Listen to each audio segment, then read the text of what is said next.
What's up YouTube, Capital G here, talking Yang Zing in this video, and this is actually the first video where I'm using my new microphone. It's probably going to take me a while to get all the settings right, and I need to get a pop filter, so the quality isn't going to be as high as it probably will be in the future. Anyways, I'm discussing why I'm not playing this deck right now, and a lot of you guys are probably thinking, well, holy shit, G, I mean, you were basically in love with the deck last week, and now you won't even give them a second look. What gives?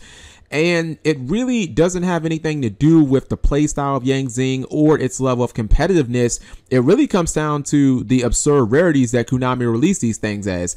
Now, I'm not usually that guy, and by that guy I mean, you know, that guy who complains about rarity bumps every time a new set is released, because for the most part, I just don't care. Like, it doesn't matter to me because I don't really get that excited about newer art types, so it's not relevant from that angle. And I don't really, you know, I haven't played in real life in forever, so it's not relevant on that angle either. But with Duelist Alliance, that kind of changed. I mean, I look at the set and I'm like, well, we got 5 competitive art types in one set alone, so how could you not get hyped about that? And, you know, they revived synchro summoning at the same time, and now that there's so much of a more focus around light and dark in the meta, the chaos engine is becoming alive again. I look at all these things and I'm like, wow, I mean, I'm super excited about playing Yu-Gi-Oh right now. In fact, I'm on Dueling Network a ton because I feel like the game has kind of been rejuvenated. I feel like it's just an exciting time to be playing this format.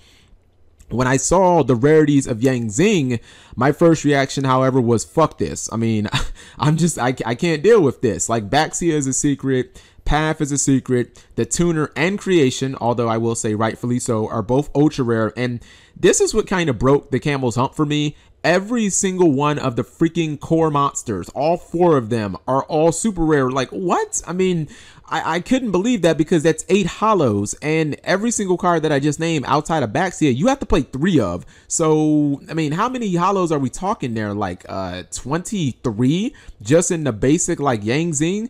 I mean, for me, this is unheard of basically in this game, because right out of the gate, so much of this deck is just hollowed out and it's really expensive. And based on what we've seen from Yang Zing already, wouldn't it just be, I mean, can't we basically just pencil the dark one that's coming out in new challengers in as another secret that you'll probably need to pick up a couple of copies of?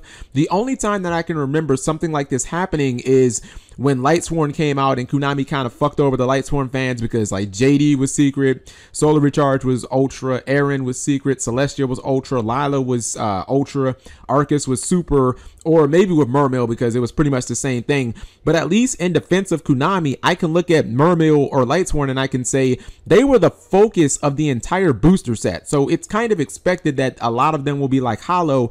Yang Zing are not even supposed to be a top 3 meta deck according to Konami themselves. So what the hell, man? Like, why make all of them hollow if they're not even going to be a competitive focus for you guys? You know, I'm one of those players where I'm fine with my boss monster being ultra or secret, maybe a couple of my, you know, key cards being like ultra, but this shit is ridiculous. Even with Bujins, you know, every single one of their Xyz is ultra and all the Beast Warriors are ultra, but you know, Judgment of the Light was like a set where Bujins were one of the focus points. I don't think that Yang Zing were a serious focus point of Duelist Alliance. That's just my personal opinion. Now, I think that, you know, Creation and the Tuner should have both been ultra. I would have been perfectly fine with that. Baxia should have been secret because right now it is the boss monster of Yang Zing.